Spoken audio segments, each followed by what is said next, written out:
Olá, aluno, olá, aluna, como está? Bem-vindo à nossa terceira aula da disciplina de Geometria Analítica. Bom, eu sou a professora Catiele e nós estamos juntos aí desde o início da nossa disciplina abordando os conceitos relacionados a essa parte da matemática. Nas primeiras aulas, a gente comentou sobre alguns assuntos, na primeira aula principalmente fundamentais da geometria analítica, que é a descrição do sistema de coordenadas e também das equações no plano. Na segunda aula, a gente trabalhou com as equações de reta no espaço.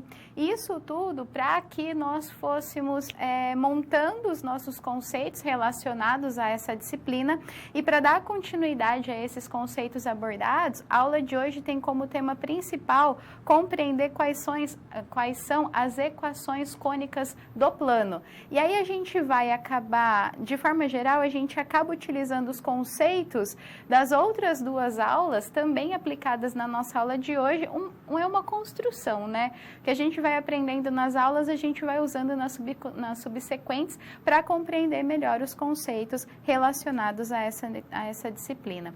Dessa forma, como objetivo principal e competência de ensino da nossa aula de hoje, vamos ao quadro. Nós temos aí por objetivo conhecer os principais conceitos estudados na geometria analítica, observando as relações que podem ser estabelecidas entre esses conceitos e a sua aplicabilidade em determinadas situações práticas. Para isso, é necessário, então, estudar as curvas cônicas e suas representações, reconhecendo a aplicabilidade destas em fenômenos presentes no nosso cotidiano. Mas quando a gente fala de curvas cônicas ou de equações cônicas, você, em algum momento, acha que já teve contato com isso durante a sua formação escolar? Se sim, do que eu estou falando? Ou qual é a aplicação dessa parte da matemática, principalmente, especificadamente, da geometria analítica? Quais são as equações ou as características dessas funções cônicas? Vamos para o quadro. Na maneira geral, nós podemos dizer que o primeiro contato que você pode ter tido, e com certeza você teve, com as curvas cônicas, foi lá na educação básica, analisando o estudo das funções quadráticas, cujos gráficos são representados por meio de parábolas, como a gente está vendo aí, em que a gente falava sobre as concavidades das parábolas, avaliava, aplicava Bhaskara, lembra? Para saber quais era uma das etapas para saber quais eram as raízes dessa equação, e a gente tinha que saber se tocava o eixo, se não, se cortava o eixo ou não, quantas raízes tinha, e a gente acabava estudando aí se a concavidade era para cima ou para baixo, trabalhando com essas parábolas. Devido à sua aplicabilidade, as curvas cônicas elas podem estar e ser associadas a outros campos do conhecimento, como no estudo da óptica, da astronomia, de várias situações de engenharias e da física também, que abordam essas curvas como base para os conceitos, para a descrição dos conceitos que descrevem a ciência.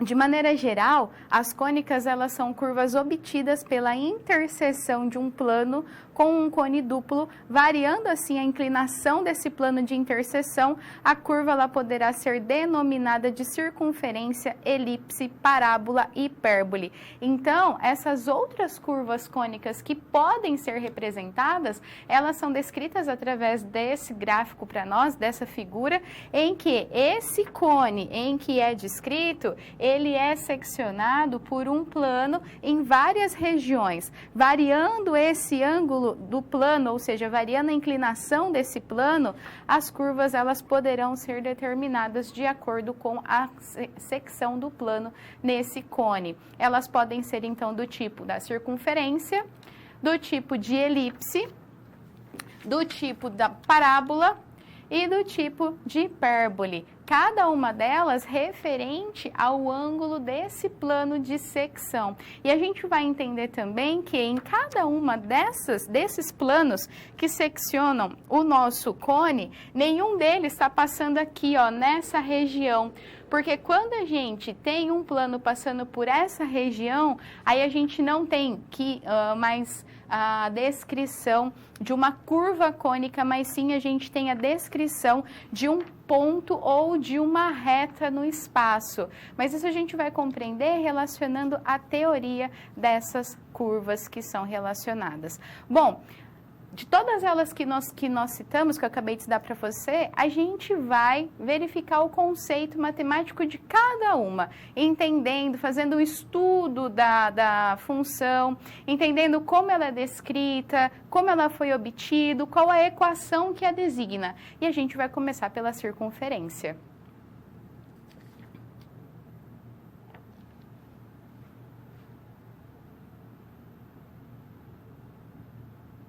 Vamos compreender, analisar, estudar todos os conceitos relacionados à circunferência, bem como entender qual é a equação que descreve essa cônica, essa curva cônica. Vamos para o quadro.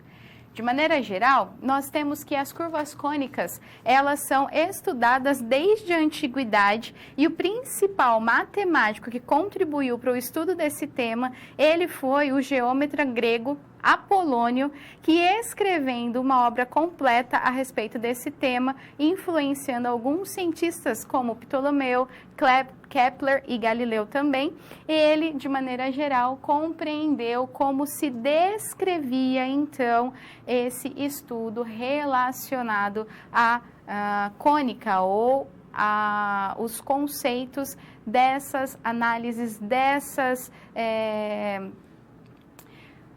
variáveis relacionadas à equação geral das cônicas. E assim nós podemos dizer que uma curva cônica, ou simplesmente chamada de cônica, ela corresponde a um conjunto de pontos obtidos pela interseção de um plano com a superfície cônica, ou seja, ela corresponde a uma curva plana representada no plano cartesiano bidimensional. Dessa forma, a gente vai levar em consideração, então, dois eixos para trabalhar. E como, quando a gente está falando do bidimensional, do plano, a gente está relacionando com os eixos x e y, são eles que a gente vai trabalhar para compreender a equação geral das cônicas, tá? Assim, por esse motivo, é empregado a representação de pontos e curvas no plano cartesiano e como resultado da interseção, obtemos as cônicas elipse, circunferência, parábola e também hipérbole. Algebricamente, as cônicas correspondem ao conjunto de pontos do plano cujas coordenadas cartesianas satisfazem a equação do segundo grau com duas variáveis. E a sua forma geral, ela é dada para nós com essa cara aqui, em que leva em cada um dos eixos o seu elemento de segunda ordem, de primeira ordem e também um elemento em que não contempla uma variável independente. Sua forma geral é dada por essa equação, então, e conhecendo a sua forma geral, nós podemos classificar as cônicas de acordo com o valor assumido pelo discriminante. Quem é o discriminante? O discriminante para nós é essa equação matemática em que diz que o delta é igual a b² menos 4ac.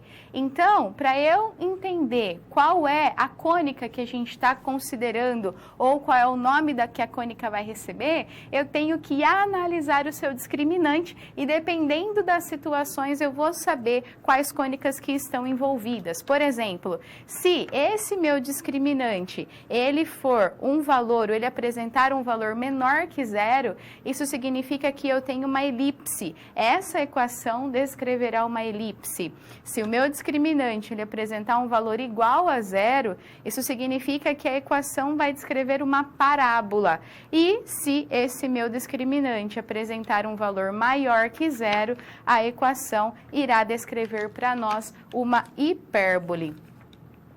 Quando os focos de uma elipse eles são coincidentes, ou seja, correspondem ao mesmo ponto, temos uma curva cônica denominada circunferência. Ou seja, se a gente está falando que esses focos eles estão relacionados ou no mesmo ponto, ou seja, eles são coincidentes, eu tenho uma circunferência. E ela pode ser definida como o lugar geométrico dos pontos de um plano cuja distância de um ponto fixo é constante. Como a gente está observando aqui representado pela figura, em que eu tenho esse conjunto de pontos e a distância dele até um ponto fixo é constante, que é o centro dessa circunferência. Através dessa análise, a gente pode chamar que o ponto fixo é designado como centro dessa circunferência e a distância desse ponto até o centro da circunferência é chamado para nós de raio. Dessa forma, cada uma dessas distâncias é denominado raio, como esses pontos, eles são equidistantes do nosso centro, o raio da circunferência ele é o mesmo ao longo de cada uma das partes que a contempla. Já essa distância R entre o centro e os pontos da circunferência é designado, então, através da relação do seu raio. E assim sendo, imaginemos um ponto P qualquer descrito aí no desenho, em que tem as coordenadas x e y, e o ponto C, que é o nosso centro, que tem as coordenadas A e B. Dessa forma, sendo esse ponto e essas coordenadas, nós temos que o raio que une esses dois pontos, ele é medido e descrito para nós como a distância desse ponto C até o ponto P. Para nós, fazendo essa análise do nosso raio e aplicando a descrição da distância entre dois pontos em que a gente está trabalhando com a relação do eixo x ao quadrado, mais a relação do eixo y ao quadrado extraído da raiz, que está dando para a gente essa distância, eu tenho, rearranjando matematicamente, que x menos a ao quadrado mais y menos b ao quadrado é igual ao raio ao quadrado, e essa para nós é a equação da circunferência. Nós temos uma observação importante para essa parte, que para uma circunferência centrada na origem do sistema cartesiano, ou seja, no ponto 0, 0, a sua equação, eu vou colocá-la aqui no cantinho, ó, ela é dada para nós como x ao quadrado mais y ao quadrado igual a r ao quadrado, tá? Isso para quando ela é centrada no ponto 0, 0, ou seja, na origem do nosso sistema cartesiano. Vejamos um exemplo para analisar. E esse exemplo diz o seguinte para nós: determine a circunferência de centro nos pontos 4 e 3 e o raio 5. Assim, para que a gente possa trabalhar e verificar qual é a equação dessa circunferência, eu tenho que aplicar a equação geral e substituir os pontos que ele deu para nós. Eu sei que o nosso A e o nosso B, ele é descrito pelo ponto C. Então, aqui eu tenho a descrição do meu ponto A, do meu ponto B e esse o raio. Substituindo aqui na equação geral da circunferência, eu tenho que essa circunferência, ela apresentará essa equação. Dessa forma, nós descrevemos então qual é a equação geral para a circunferência, e quando eu conheço o seu ponto, o seu centro e o raio, eu consigo descrever matematicamente qual é a equação para cada circunferência específica.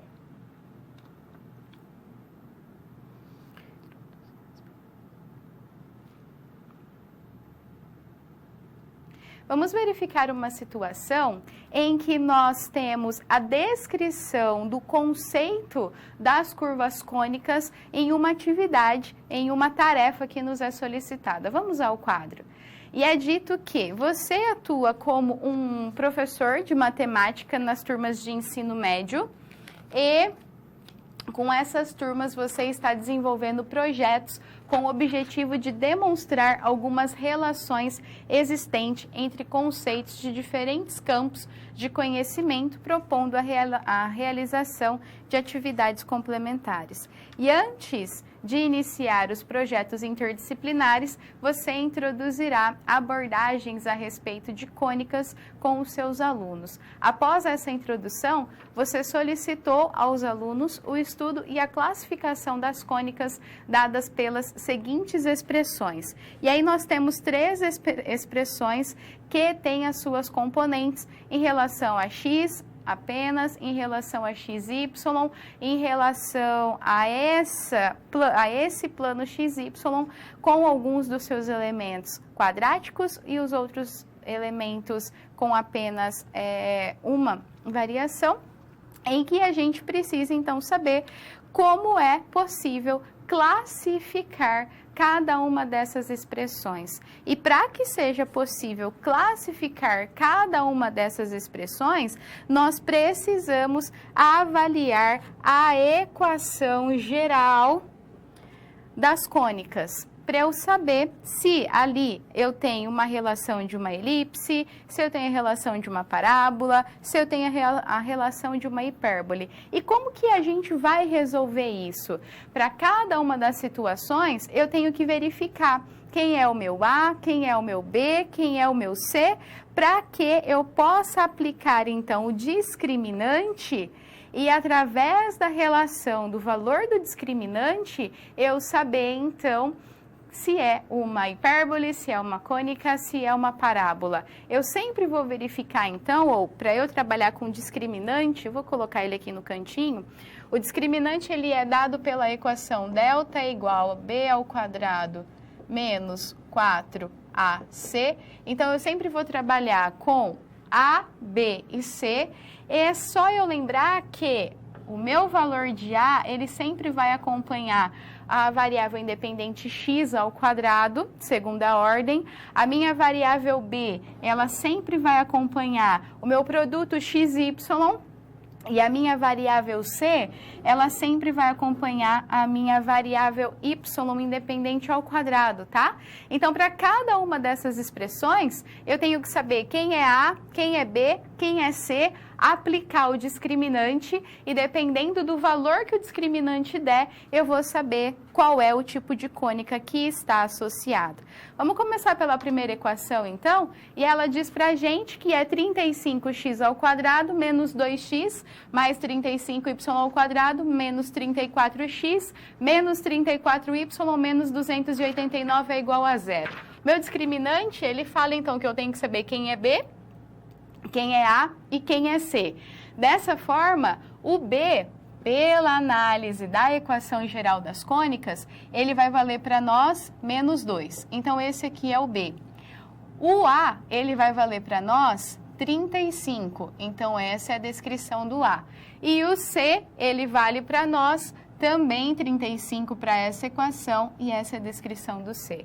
Eu vou aplicar esses dados na nossa equação do discriminante e fazer as equações necessárias. O que a gente tem que atentar aqui? A ordem que eu vou resolver essas equações. Então, primeiro, eu tenho que entender que esse sinal de menos aqui, ó, ele está subtraindo esse povo desse povo daqui. Então, eu tenho que resolver essa parte primeiro da equação, essa parte e depois fazer a subtração. Fazendo essa subtração, eu obtenho que esse discriminante, ele apresenta um valor de menos 4.896. Esse valor de menos 4.896, ele é um valor menor que zero. Se ele é um valor menor que zero, isso significa que essa expressão, ela pode ser classificada, então, como uma elipse. Ela representa para nós uma elipse. Vamos verificar qual é a expressão 2. A expressão 2, a mesma análise que eu vou fazer. Eu vou aplicar o discriminante, procurando quem é o meu A, B e C. Vamos junto de novo, para que você fique entendendo bem esse processo? Então, pelo cálculo do discriminante, eu tenho que saber na minha equação da cônica, relacionando com a equação geral, quem são os pontos A, B e C, ou quais são os valores para A, B e C. Então, quem está acompanhando sempre o x quadrado é o nosso A. Quem está acompanhando o produto XY é o nosso B. E quem está acompanhando apenas o y ao quadrado é o nosso C. Então, substituindo esses valores no discriminante, eu tenho que o b vale 12 e ele vai ao quadrado, o meu a vale 3 e o c vale 8. Não podemos esquecer que aqui tudo deve ser multiplicado antes da subtração. Então, fazendo a nossa potência, depois subtraindo daquela multiplicação, nós temos aí que esse discriminante ele apresenta um valor de 48 e esse valor de 48 ele é maior do que zero, portanto a gente tem a representação de uma hipérbole. E por fim, a gente tem a última expressão em que novamente, vamos junto? Eu tenho que saber quem é o A, quem é o B e quem é o C. Dessa forma, eu vejo que o B, ele é o menos 4, o nosso A, ele vale 4 e o C vale 1. Lembrando da multiplicação, fazendo os cálculos, eu vejo então que esse nosso discriminante, ele apresentou um valor de 0. E essa expressão, ela pode ser classificada como uma parábola. É importante você entender que para esses três casos que nós falamos, a gente tinha uma descrição da equação relacionada muito parecida com a equação geral, em que eu tinha ali os pontos A, B e C. Vão ter situações que eu não tenho, tá? Então, a gente tem que analisar, olhar para entender realmente, ter essa função geral, essa equação geral para as cônicas bem descrita e bem entendida para nós, para que a gente possa fazer essas aplicações e entender quem são os pontos A, B e C, aplicar o discriminante e, através dessas análises, verificar quais são as cônicas que estão sendo representadas.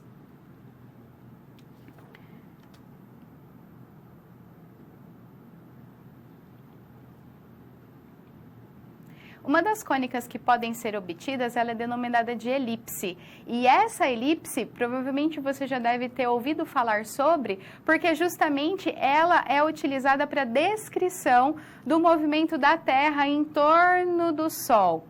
Vamos entender melhor quais são os conceitos relacionados à elipse, principalmente qual é a equação que descreve ela? Vamos ao quadro.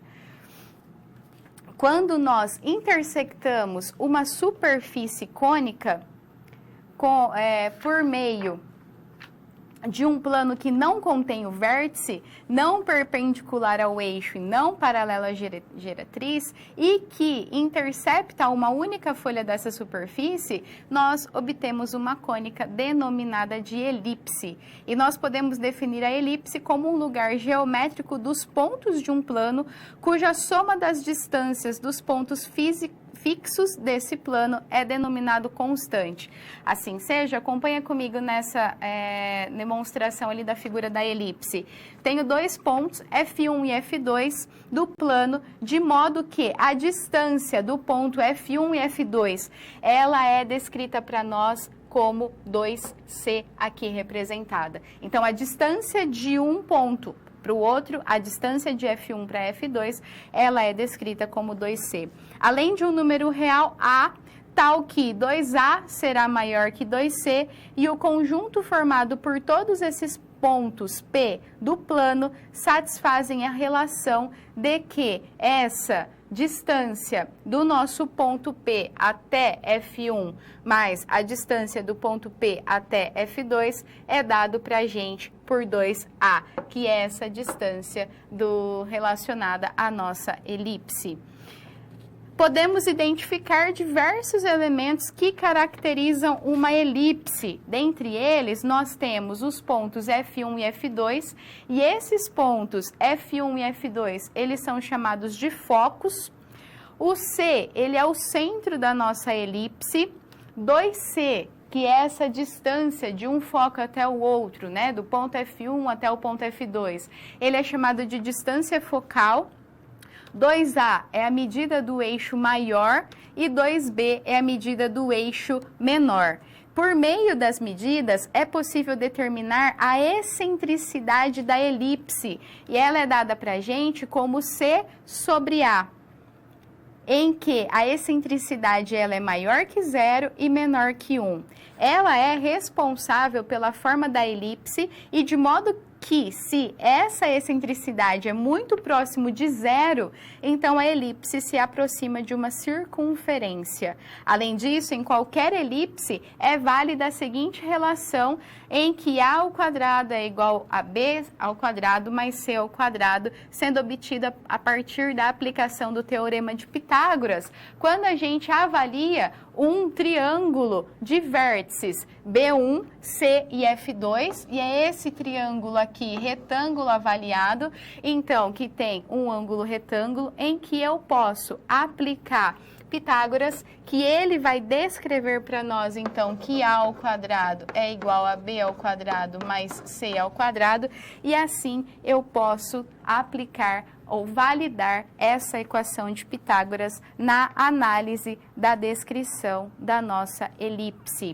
E a equação da elipse pode ser construída com base na sua definição, a qual é estruturada a partir da distância entre pontos no plano cartesiano. No caso 1, o caso 1 que a gente está avaliando é essa primeira elipse aqui, tá?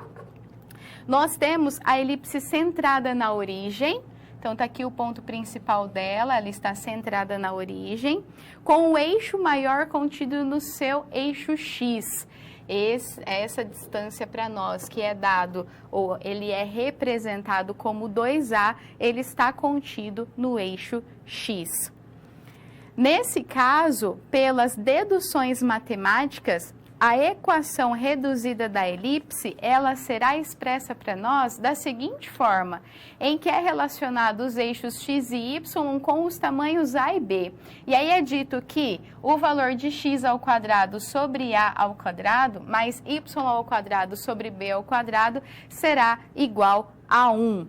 Assim, nós temos então que, para essa análise em que o eixo maior está no eixo x, a equação da elipse ela é descrita nessa seguinte forma. No caso 2, que é essa representação gráfica aqui, agora a gente tem que a nossa elipse, ela tem centrada na origem com o eixo maior contido no eixo y.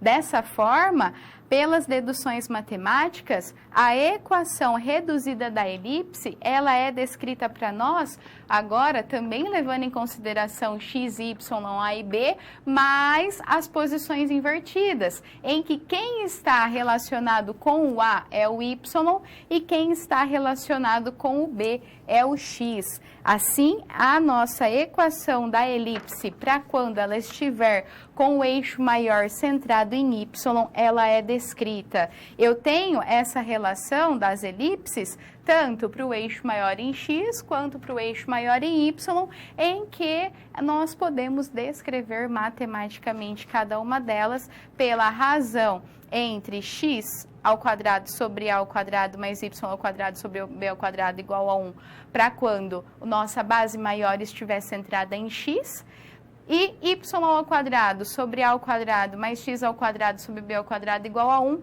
quando a nossa base maior estiver centrada em y. E é importante ressaltar que para chegar nessas equações reduzidas, é necessário partir a dedução matemática considerando um ponto qualquer P, descrito com as coordenadas x e y, sobre essa elipse, a qual possui os dois focos F1 e F2, e aplicar a definição da distância entre os pontos. Ou seja, para eu chegar nessas definições das equações da elipse, vamos olhar para essa aqui primeiro, eu tenho que ter um ponto que contempla essa elipse, saber quais são os dois focos e eu vou trabalhar com esses dados até chegar nessa equação fundamental da elipse. A mesma coisa também para quando a gente tiver ela considerando o eixo maior no eixo y de referência. Assim, a gente consegue compreender e analisar, fazer o estudo dessa cônica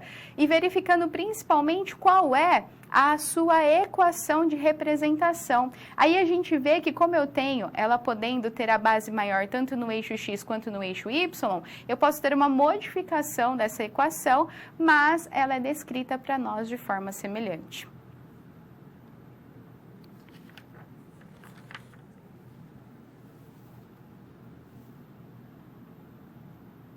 Quando a gente fala sobre a aplicação da elipse, é muito comum a gente dar de primeiro exemplo, falar sobre o caso da elipse e do Sol e do sistema solar. Isso porque a gente sabe que, de maneira geral, os planetas eles orbitam em torno do Sol, fazendo essa forma, né, essa trajetória, que é o que a gente chama de cônica, designada aí nessa situação como uma elipse.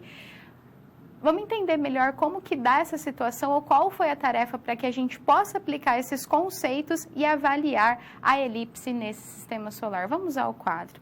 Então, a gente está falando aí de que você atua como professor de matemática nas turmas do ensino médio e com essas turmas você está desenvolvendo projetos para que possa compreender algumas relações existentes e também aplicar aí ou propor relação de atividades complementares e interdisciplinares.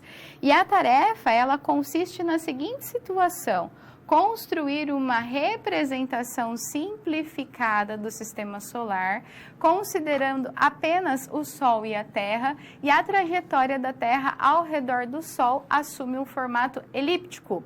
Dessa forma, ilustrar no plano cartesiano a trajetória da Terra ao redor do Sol, considerando o desenho e também as seguintes informações. A distância focal da elipse, que representa a trajetória da Terra, é de 10 centímetros. A elipse está centrada na origem, o eixo maior pertence ao eixo X e a excentricidade da elipse é igual a 1. Primeiro, quando a gente está falando que a distância focal da elipse, que representa a trajetória da Terra, é igual a 10 centímetros, nós temos que essa distância focal ela é igual a 2c. Então, 2c vale para nós 10 centímetros. Mas quando eu precisar do valor apenas de c, ele vai valer para nós, então, 5 centímetros, tá?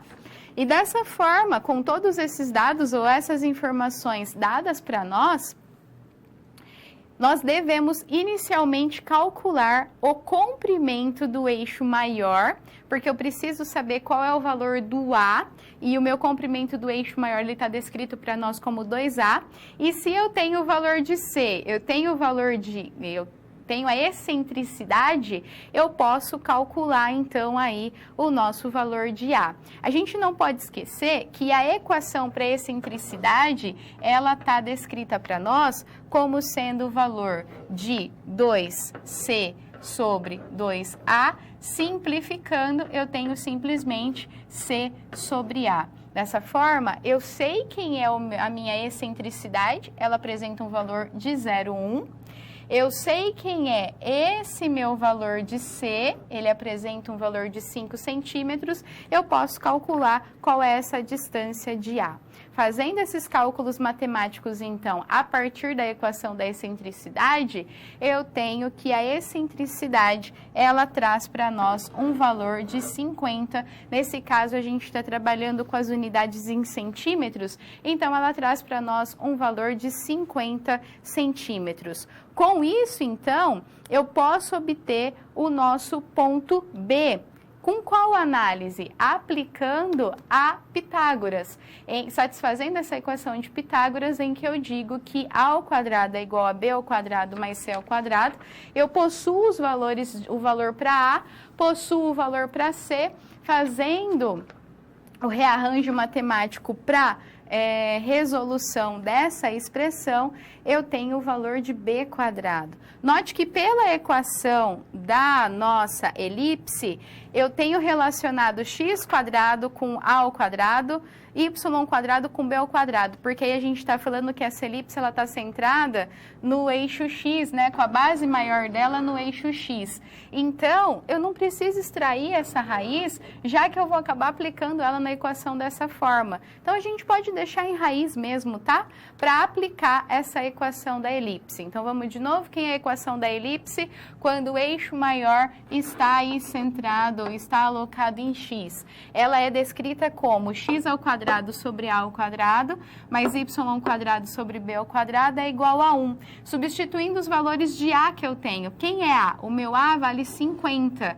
50 ao quadrado, Quem é meu B? Eu acabei de encontrar e isso será igual a 1. Dessa forma, essa equação da elipse é dada e pela as análises do nosso ponto C, da distância focal, essa equação, essa descrição da elipse, ela possui os pontos focais 1 e 2 da seguinte forma, menos 5 e 0, e o ponto focal em 2, 5 e 0, tá? Que a distância entre eles é 10 centímetros e nós sabemos que esse ponto focal, esse C, ele é a metade dessa distância total aí. Assim, a representação dessa cônica, ela é dada para a gente dessa seguinte forma.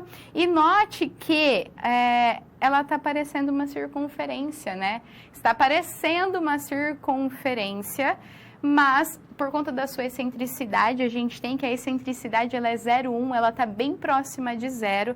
Só que nesse caso, mesmo com essa excentricidade bem próxima de 0, a gente ainda pode observar graficamente a sua representação, se aproximando de uma circunferência, mas ainda é correspondente como uma elipse centrada na origem, com os focos descrito aqui para nós em menos 5 e 5 para o eixo X. Assim, apresentando esse gráfico e fazendo essa análise sobre a equação da elipse, sobre quais são os pontos focais e constituindo aí, verificando que, por conta da sua excentricidade ser bem próxima de 1, ela apresentar para nós parecer ser uma circunferência, mas ela ainda tem as características de uma elipse apresentando seus focos, a gente finaliza a tarefa que nos foi proposto.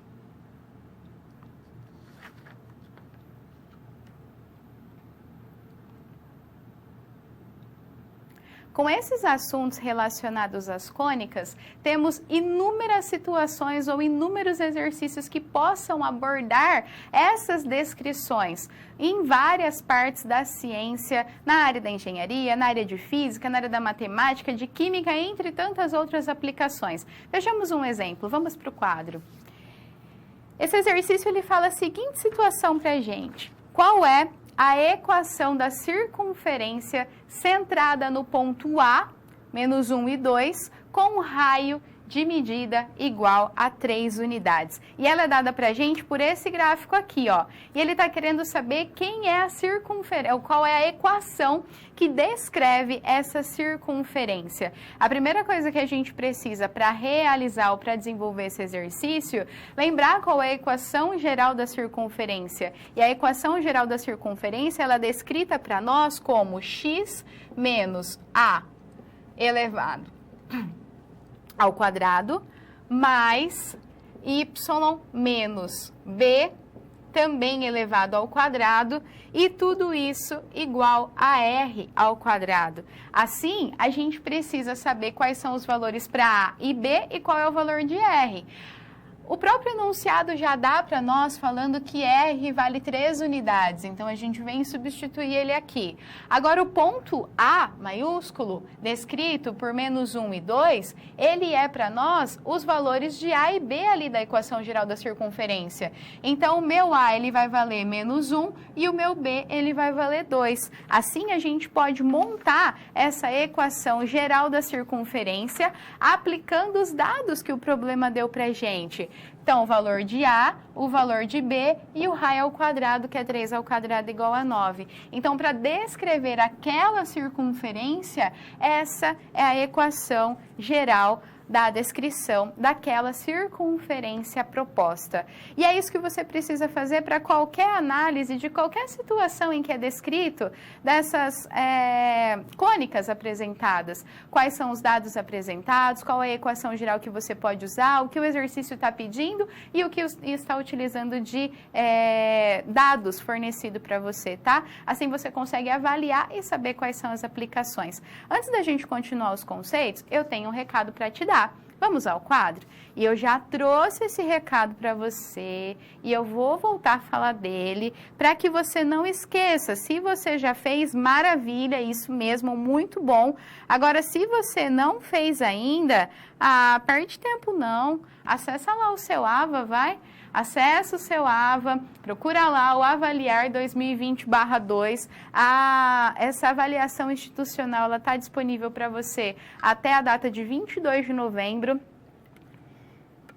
E é importantíssimo que você entre e dê a sua opinião, responda as situações as quais estão sendo avaliadas. Se tem alguma coisa legal que você quer comentar, que você está gostando, fazer um elogio, vai lá. Se tem alguma coisa que você quer sugerir, coloca lá também. É o momento de você dar a opinião que ela, já falei, não é importante. Porque ela é muito mais que importante. Então, acessa lá o seu AVA. Agora não, que agora está tendo aula. Terminou a aula, antes de começar a sua aula atividade, acessa o AVA e responde. É rapidinho e você deixa lá a sua opinião, tá bom?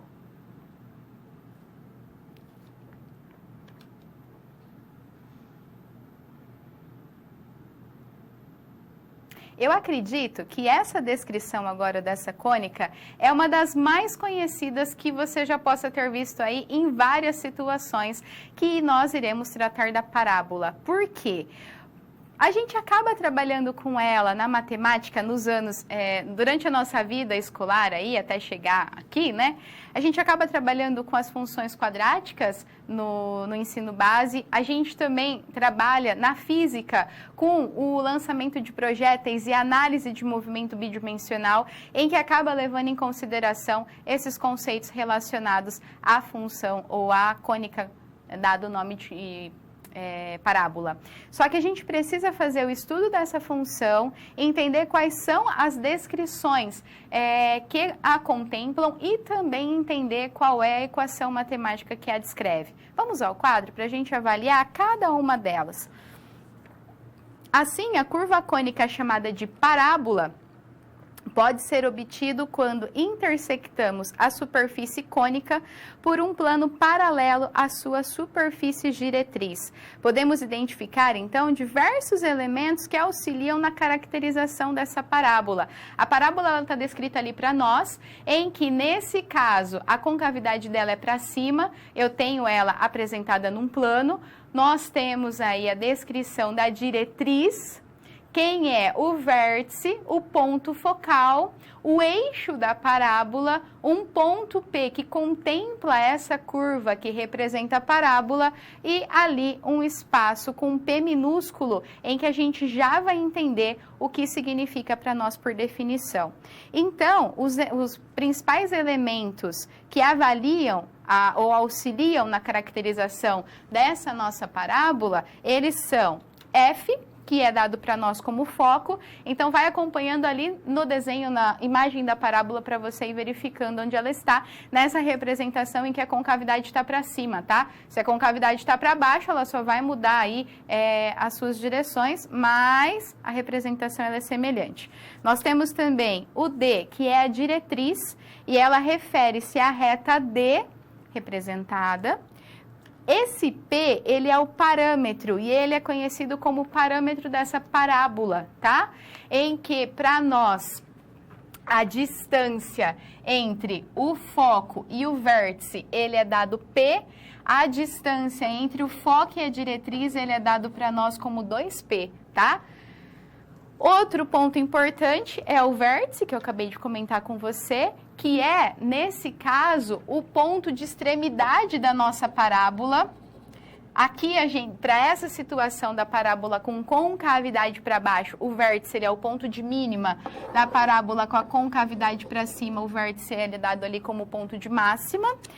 Temos a relação notável, que é a distância para nós do foco até a diretriz, que vale o 2P, que eu acabei de marcar ali para você na descrição daquela parábola. E, por fim, a reta que passa pelo F é perpendicular a D. Então, a reta que passa pelo foco, ela é perpendicular à diretriz. E essa reta que é perpendicular à diretriz Se é perpendicular, ela está fazendo um ângulo de 90 graus, ela é chamada ou ela é conhecida como eixo dessa nossa parábola.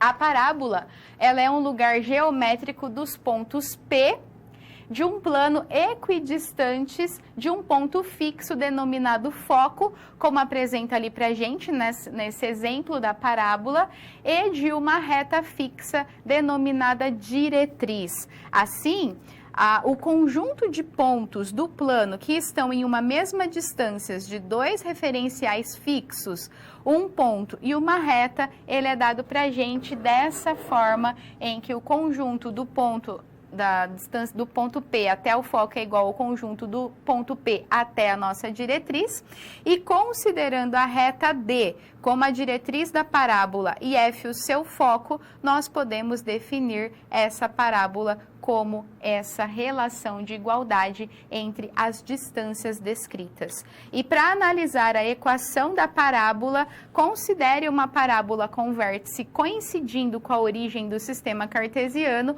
ou seja, o seu vértice ele é descrito para nós aqui no ponto 0, 0, para essas duas representações da parábola que nós iremos avaliar, em que essa parábola A, ela apresenta concavidade para a direita e a parábola B, ela apresenta a concavidade para a esquerda, de modo que o eixo da parábola coincida aí com esse eixo X apresentado para nós.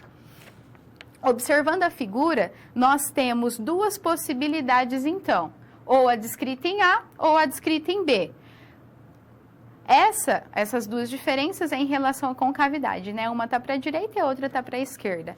Essa diferenciação, ela se dá por conta da localização e da localização do foco e da diretriz em cada uma dessas situações. Assim, por deduções matemáticas, a equação reduzida para a parábola com a concavidade para a direita, ela é dada para nós da seguinte forma, em que é descrito que y ao quadrado é igual a 4px, e para a esquerda, ela é dada para nós como menos 4px, ou seja, y ao quadrado é igual a menos 4px.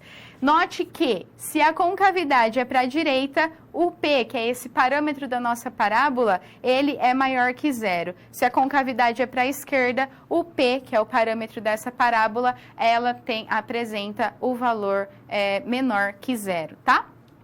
O mesmo pode ser avaliado ou analisado quando esse eixo coincide com o eixo X, as quais podem apresentar concavidade ou para cima ou para baixo. Dessa forma, a equação reduzida para a nossa parábola concavidade para cima, ela é dada agora que x ao quadrado é igual a menos 4py, e concavidade para baixo, ela é dada pela descrição de x ao quadrado é igual a menos 4py.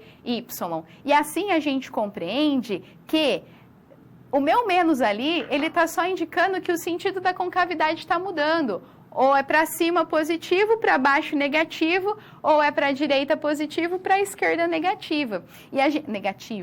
E a gente está avaliando essas situações, descrevendo essas minhas parábolas para quando o seu vértice coincidir com a origem. E quando não coincidir? Como que essa equação para a parábola ela pode ser descrita? Vamos ao quadro, para que a gente possa entender matematicamente como essa equação pode ser dada. Então, a parábola em que nós estamos relacionando agora o seu vértice não coincidente com a origem do nosso sistema, é necessário considerar modificações em sua equação reduzida em função da translação dos eixos. Ou seja, vamos trabalhar com essa primeira aqui, que é a concavidade voltada para cima. Eu tinha um eixo principal aqui em 0, 0, só que eu desloquei esse eixo para uma nova origem agora, esse O', em que eu tenho um novo x e um novo y, para que esse meu novo eixo O', ele esteja atuante nesse vértice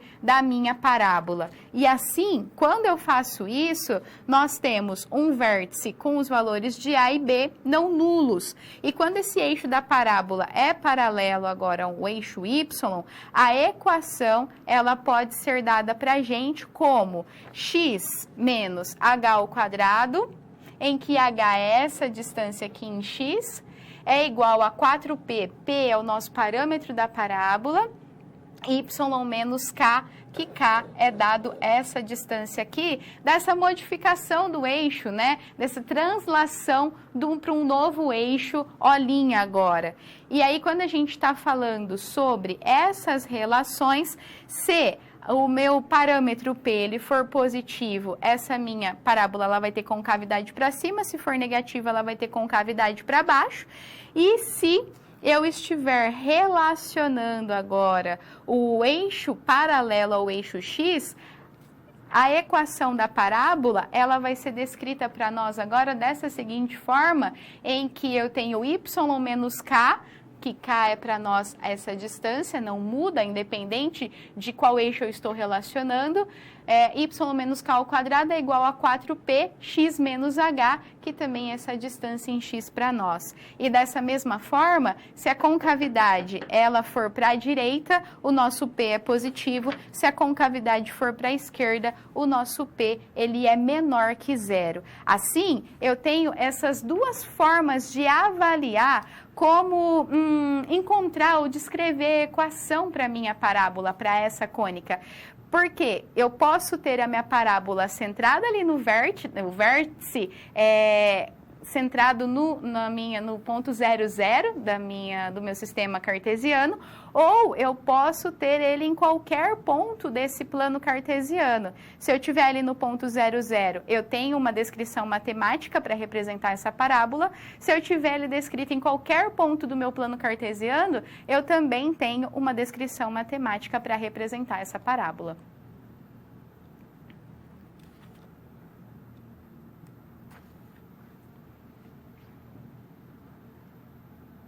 Uma situação em que a descrição dos conceitos de parábola é utilizado é para relacionar ou para compreender ou para projetar os faróis de um automóvel. Vamos ao quadro para que a gente possa entender melhor qual é essa situação que nos foi proposta para análise. Então, avaliando essa descrição em que nós temos uma relação de um professor de matemática dando aula para o ensino médio, propondo atividades interdisciplinares, nós temos então que, como atividade, um grupo de alunos estudará as parábolas e precisam investigar as propriedades desta curva importante na fabricação dos faróis dos automóveis. Eles precisarão construir duas representações gráficas de parábolas e determinar uma equação para cada uma delas, ilustrando projetos de seções de faróis automóveis. Assim, foram dados para nós dois gráficos para análise. O primeiro gráfico, ele tem vértice na origem e passa pelo ponto menos 2 e 5, com concavidade voltada para cima. E o segundo vértice, ele é apresentado no ponto 4 e 2 e o seu foco 1 e 2. Aqui nós temos duas situações. Aqui nós temos a análise de uma parábola em que ela tem o seu vértice alocado no eixo, no nosso 0, 0, né? E nós temos uma outra situação em que esse vértice ele não está alocado no nosso ponto 0, 0. Para cada uma dessas situações, a gente tem uma equação para avaliar a situação ou a descrição dessa parábola, o gráfico dessa parábola. A gente não pode deixar de entender ou de verificar que a informação muito importante que ele já deu, que a concavidade está voltada para cima. Então, a gente vai utilizar as equações que trazem para nós o nosso P, o valor dessa constante relacionada à parábola, né? Positivo, tá? Porque esse valor ele vai apresentar a concavidade para cima, ou se a gente está falando aí de uma outra relação, a concavidade para a direita. Vamos ao quadro para a gente entender melhor a resolução de cada uma dessas análises desses gráficos aí, tá? Lembrando sempre, eu levando em consideração que esse P, ele será descrito para nós o parâmetro dessa parábola. Vamos começar pelo gráfico 1, em que ele diz que o vértice ele está na origem e passa pelo ponto menos 2 e 5. Bom, Para quando o vértice está na origem, a gente tem a equação que descreve essa parábola sendo x ao quadrado igual a 4py. Eu preciso saber quem que é para nós esse p, quem que é para nós esse parâmetro da parábola. Para eu saber esse valor, eu tenho que aplicar os pontos menos 2 e 5 nessa equação da parábola. Então, esse menos 2, ele apresenta para nós o valor de x e o 5 o valor de y. Aplicando nessa equação da parábola e isolando p, eu verifico que P vai apresentar o valor de 1 sobre 5. Assim, se o meu P ele apresenta o valor de 1 sobre 5, eu volto na equação principal descrita aqui no início e coloco o valor do meu P. Então, a equação para essa parábola é x ao quadrado igual a 1 sobre 5y. Aqui, nós realizamos essa expressão matemática de duas formas, tá? Ou isolando P, ou trabalhando aqui com as simplificações, em que simplificando a gente tem 1/5. Os dois dão o mesmo resultado. Se a gente fizer também a simplificação aqui por 4, nós teremos 1/5 como resposta. Eu sei quem é esse meu P, o meu P, que é o parâmetro, vale 1/5. Então, para essa situação em que a concavidade ela aponta para cima, né, ela é virada para cima, concavidade para cima, a equação da parábola é descrita. E o gráfico ele pode ser apresentado centrado na origem e ele apresentará uma cara semelhante a essa. Pelos dados que foram dados para a gente do gráfico 2, ele apresenta essa cara. E a gente vê que é uma parábola com concavidade para a esquerda. Se essa parábola ela apresenta concavidade para a esquerda, e nesse gráfico eu vejo que a distância do foco até o vértice, ele é dado para nós P sobre 2, que é igual a 3, então eu tenho essa relação de que P sobre 2 é igual a 3.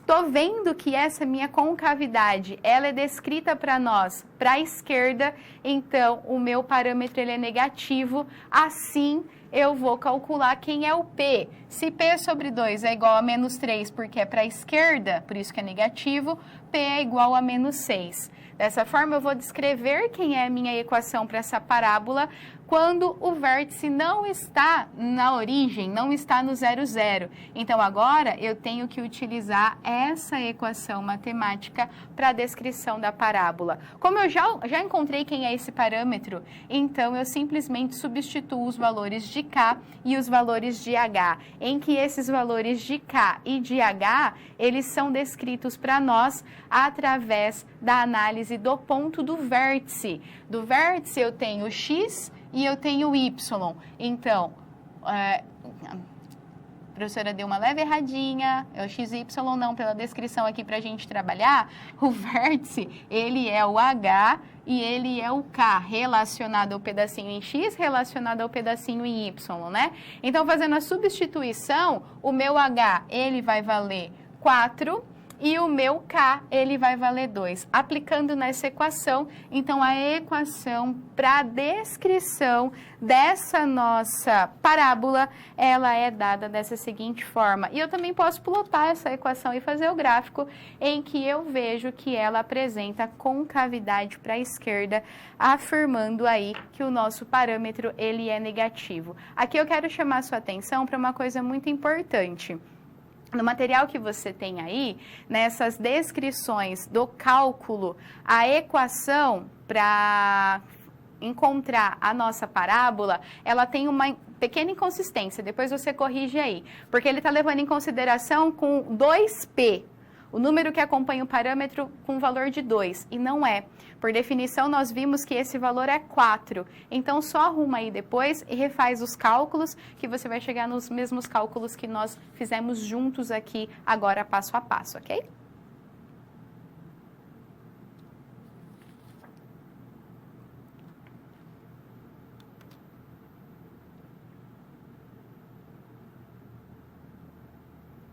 Quando a gente avalia uma curva geral cônica, né, uma equação geral, a gente pode ter várias curvas cônicas, dentre elas a hipérbole. Vamos entender quais são esses conceitos relacionados à hipérbole, bem como a equação que a descreve. Vamos ao quadro.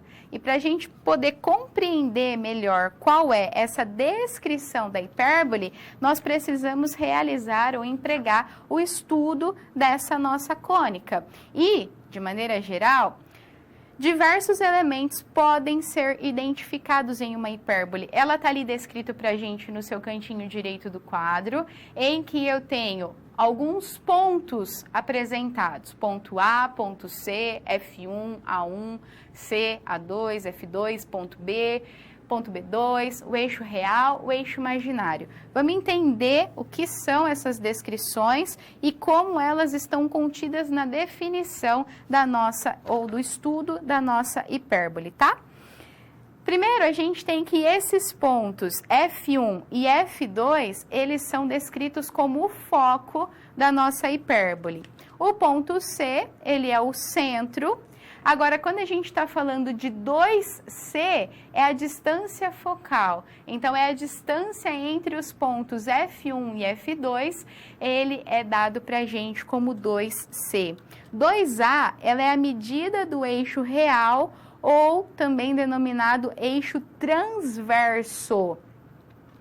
2B vai ser a medida para a gente do eixo imaginário. Então, olha ali, quem é o 2A? O 2A, ele está descrito aqui, ó, o eixo real, em vermelho. E quem é o 2B? O 2B, ele está descrito em verdinho aqui, que é para nós o eixo imaginário. Temos também a relação de excentricidade, que é dado por C sobre A, e a descrição notável através da avaliação ou da aplicação de Pitágoras, em que ele diz que C ao quadrado é igual a A ao quadrado mais B ao quadrado. Sabendo que 2C é a distância focal e 2A é o comprimento do eixo real, para que nós possamos calcular quem é essa excentricidade. Assim, com a análise desses elementos, nós podemos definir uma hipérbole como o lugar geométrico dos pontos de um plano cujo valor absoluto ou seu módulo da diferença entre a distância a dois pontos fixos desse plano, ela é constante. Considerando o conceito da distância entre os pontos, temos que sejam dois pontos distintos no plano, dado F1 e F2, vai acompanhando ali essa descrição, através da representação gráfica da nossa hipérbole. Então, esses dois pontos distintos, F1 e F2, de modo que a distância de F1 e F2, ela é dada para nós como 2C. Além de um número real A, que satisfaz a relação de que 2A, ele é menor que 2C. O conjunto formado por todos esses pontos P do plano que satisfaz essa distância do ponto P até o ponto F1 e do ponto P até F2 e a subtração entre eles é igual a 2A, esse conjunto de pontos que satisfazem essa equação é denominado para nós de hipérbole. Ou seja, as hipérboles são caracterizadas como curvas abertas compostas de dois ramos, os quais são derivados das interseções do plano com cada uma das folhas da superfície cônica. E observe que a hipérbole é uma curva simétrica em relação à reta que contém o seu eixo real e a reta que contém o seu eixo imaginário e também com relação ao seu centro. E na construção da equação da hipérbole, nós podemos considerar alguns casos particulares. Primeiro caso particular com relação à hipérbole centrada na origem, com o eixo real contido no eixo x. Seja uma hipérbole construída com o centro na origem, de tal forma que seu eixo real satisfaça ou esteja contido no eixo x, como mostrado aí para nós na figura, lembrando que esse para nós é o eixo real e esse para nós o eixo imaginário. Então, o eixo real ele está contido no eixo x. Vamos considerar um ponto P com as coordenadas x, y, qualquer dessa hipérbole a qual possui o foco, os pontos F1 e F2, sendo que esses pontos, como eles estão centrados em x, eles terão aqui o valor de menos c e aqui o valor de mais c para x e 0 em y, tá? Dessa forma, a gente tem que, para representar essa hipérbole, a descrição da distância do ponto até F1 mais o ponto até F2 ser igual a mais ou menos a 2a. E com as deduções matemáticas, obtemos a equação reduzida da hipérbole, dada por x ao quadrado sobre a ao quadrado, menos y ao quadrado sobre b ao quadrado, igual a 1. Nesse caso, as assíntonas são representadas por y igual a mais ou menos b sobre a vezes x. E um outro caso, nós temos a hipérbole centrada na origem com um eixo real contido em y agora. Para esse caso, nós podemos construir essa hipérbole com os focos agora aplicados ou descritos para nós com um ponto em y. Então, F1 ele é 0 e menos c, F2 é 0 e c, cujo eixo real agora ele está contido no eixo y. Esse para nós vai ser o eixo real e esse aqui para nós o eixo imaginário, tá? Modificou ali em relação ao eixo x, né? E esse tipo de hipérbole centrada na origem com eixo real contido no eixo x apresenta a equação reduzida dada por y ao quadrado sobre a ao quadrado menos x ao quadrado sobre b ao quadrado igual a 1, com assíntonas dadas por y igual a mais ou menos a sobre b vezes x. Sendo assim, a gente compreende agora qual a descrição matemática, principalmente a relação das equações para as hipérboles, quando elas têm o eixo real centrado em x ou o eixo real centrado em y. Essas equações elas apresentarão variações, então, cuja análise do seu eixo central, do seu eixo real centrado em x ou em y, mas a descrição dela, no geral, se assemelha.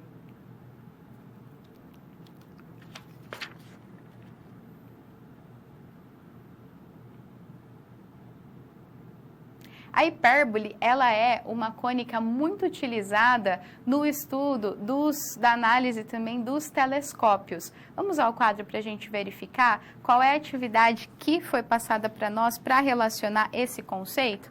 Então, você atuante aí no ensino médio como professor de matemática, está desenvolvendo projetos de interdisciplinaridade para aplicar os conhecimentos em diferentes campos da ciência.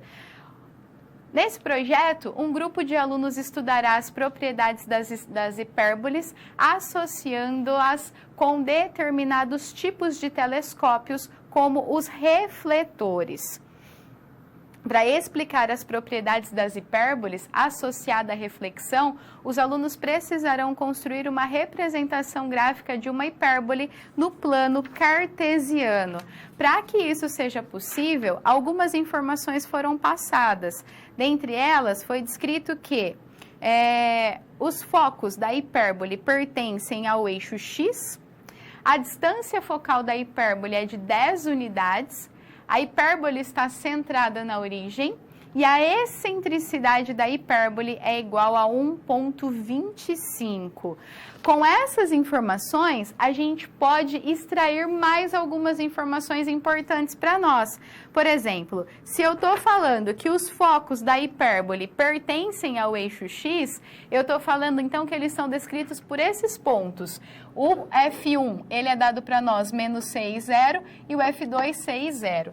Se eu estou falando que essa distância focal da hipérbole é de 10 unidades, então eu sei quem vai valer, ou qual é a representação desses pontos F1 e F2. E que C vale para nós 5. Essa hipérbole ela está centrada na origem. desse modo, o meu ponto C, ou seja, o centro dessa hipérbole, ela é dada no ponto 00, na origem. E a excentricidade é igual a 1,25. A equação da excentricidade, ela relaciona para nós o ponto C com o ponto A. Eu tenho a excentricidade, eu tenho o ponto C, a gente acabou de discutir ali analisando a distância focal. Eu posso calcular quem é o ponto A para nós. Dessa forma, aplicando nessa equação, fazendo o rearranjo matemático e resolvendo, eu obtenho que o ponto A, ele vale exatamente 4 unidades. E além disso, é válida a relação de Pitágoras, em que é descrito para nós que C ao quadrado é igual a A ao quadrado mais B ao quadrado. O C, que é aquele ponto ali na distância focal entre os dois focos, 10 unidades. E eu sei que essas 10 unidades valem 2C. Por isso que o C vale 5 unidades, nós já obtivemos pela análise das informações. Com relação a esse ponto C obtido e o valor de excentricidade que foi dado para nós conseguimos calcular o valor de A, que é 4 unidades. Sendo satisfeita, ou para satisfazer essa relação de Pitágoras, em que ele diz que C ao quadrado é igual a A ao quadrado mais B ao quadrado, eu posso encontrar qual é o valor de C. Fazendo os rearranjos necessários para o cálculo dessa expressão matemática, eu verifico que B, ele vale 9 unidades. Não precisa extrair, nesse caso, o valor, a raiz de B, para saber exatamente qual é o seu valor, porque para a equação da hipérbole, a gente vai relacionar, ou a gente vai utilizar A ao quadrado e B ao quadrado. Então, você já pode utilizar ele nesse valor que deu mesmo, tá? Assim como nós temos essa descrição da hipérbole centrada na origem, nós podemos utilizar, então, a equação da hipérbole, levando em consideração a primeira informação que ele deu, que os focos da hipérbole pertencem ao eixo x. Então, se pertencem ao eixo x, é essa equação para a hipérbole que eu vou utilizar. X ao quadrado sobre A ao quadrado menos y ao quadrado sobre B ao quadrado é igual a 1. Se eu sei o valor de A, que é 4, ao quadrado, 16, eu sei o valor de B ao quadrado já, que é 9. Essa para nós, então, é a hipérbole descrita pela análise das informações que ele deu nesse trabalho com o telescópio. Eu tenho essa equação, eu posso realizar ou construir o gráfico dessa hipérbole e ela é dada para nós exatamente com essa característica. Assim, é finalizado o que foi pedido para nós inicialmente, calculado qual é a equação dessa hipérbole, bem como a representação gráfica descrita.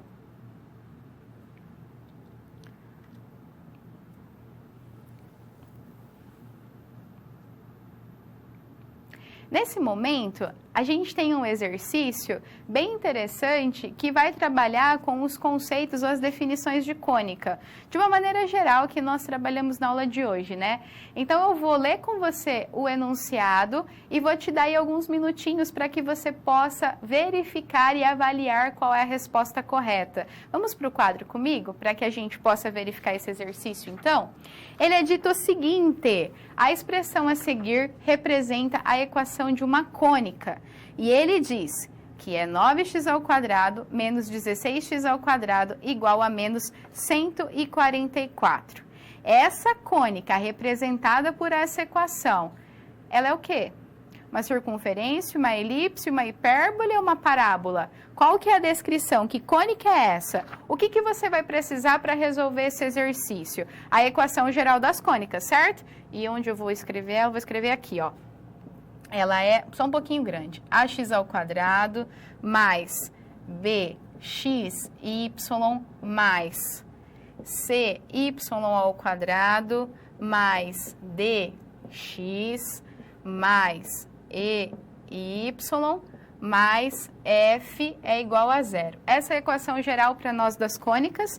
E também você vai precisar determinar ou verificar uma outra equação em que ele é descrito como delta é igual a b ao quadrado menos 4ac. AC. Agora é com você. Vou te dar aí 2 minutinhos para que você possa resolver, escolher a resposta certa e eu volto para que a gente possa resolver o exercício, tá? Se você tiver dúvida, pode mandar. Eu tô aqui ligadinho com você e eu vou te respondendo, tá bom? 2 minutinhos para você resolver.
Discriminante.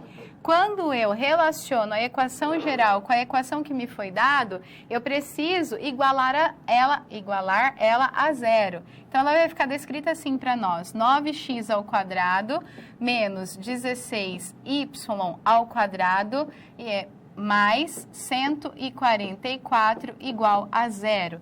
Então, quando eu comparo essa equação da cônica que nos foi dado com a equação geral, eu vejo que o 9, ele é para nós o A, eu não tenho B, então B é igual a zero. E o menos 16, ele é para nós o C, B é igual a zero. Então, eu vou substituir aqui o B, ele vai valer menos 16 ao quadrado, menos 4, que multiplica o valor de A. Esse valor de A é 9 vezes o C, que é menos 16. A professora fez errado aqui, ó. O B, ele é zero. B é zero. 0, B é 0 ao quadrado, menos 4 vezes 9, que multiplica menos 16.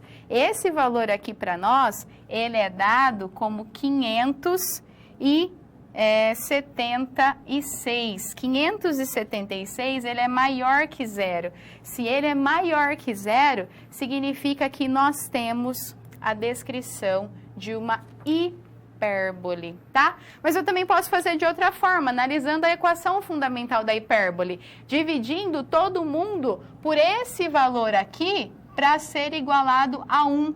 Então, eu divido cada um dos termos por menos 144 e quando eu faço essa divisão e realoco as nossas variáveis em x e em y, eu tenho então que essa descrição de equação, ela é do tipo ou ela é da forma relacionada para nós a uma hipérbole. Então, nessa descrição das cônicas, você pode utilizar essas duas formas, ou trabalhar com o delta, verificando se ele é maior que zero, menor que zero ou igual a zero, ou ainda trabalhar com uma outra relação, levando em consideração a sua equação principal que descreve a cônica que você esteja trabalhando, ou a circunferência, ou a hipérbole, ou a parábola, ou a elipse, para cada uma delas, tá certo? Eu vou falar mais uma vez, porque senão você vai falar assim, professora, você só falou lá no começo da aula, não falou mais, esqueci. Vamos para o quadro. É só para te lembrar do avaliar. Tá terminando a sua aula, entra lá no seu avaliar e aí, no seu AVA, desculpa, procura o avaliar 2020, avaliação institucional, você só tem até dia 22 de novembro para fazer. Já resolve, já entra lá e já responde. Pronto, já fez tudo isso? Finalizando, você já vai começar a sua aula atividade, vai dar tempo certinho e você já expressou a sua opinião acerca dos assuntos. Maravilha, então, vamos recapitular tudo que nós vimos na aula de hoje? Nós falamos sobre os conceitos de equação geral das cônicas, o estudo da circunferência, o estudo da elipse, da parábola e da hipérbole. Por quê? Quando a gente trabalha com cônica, ela pode ser expressa em 4 tipos diferentes e nós estudamos e avaliamos a aplicação de cada um desses 4 tipos diferentes, fazendo o estudo de cada uma dessas cônicas, avaliando seus pontos principais, avaliando as suas propriedades e verificando principalmente as equações que descrevem essas cônicas, para quando ela vai ser cada uma dessas que foram apresentadas, qual é a relação, a descrição matemática que a contemplam, tá? Esses são os conteúdos, então, que foram previstos para a aula de hoje. Dá uma olhada, só para você ficar curioso, na aplicação da elipse no movimento dos planetas ao redor do Sol. Foi descrito por uma teoria de Kepler, um grande físico matemático, que descreveu 3 leis para a representação desse movimento, em que a elipse está relacionada e o Sol está no ponto de um dos focos dessa elipse. Procura lá para depois você ver uma das aplicações das cônicas que nós vimos na nossa aula de hoje. A gente vai ficando por aqui. Muito obrigada pela sua participação. Eu te vejo na próxima aula, que já vai ser a última. Bons estudos e até lá. Tchau, tchau.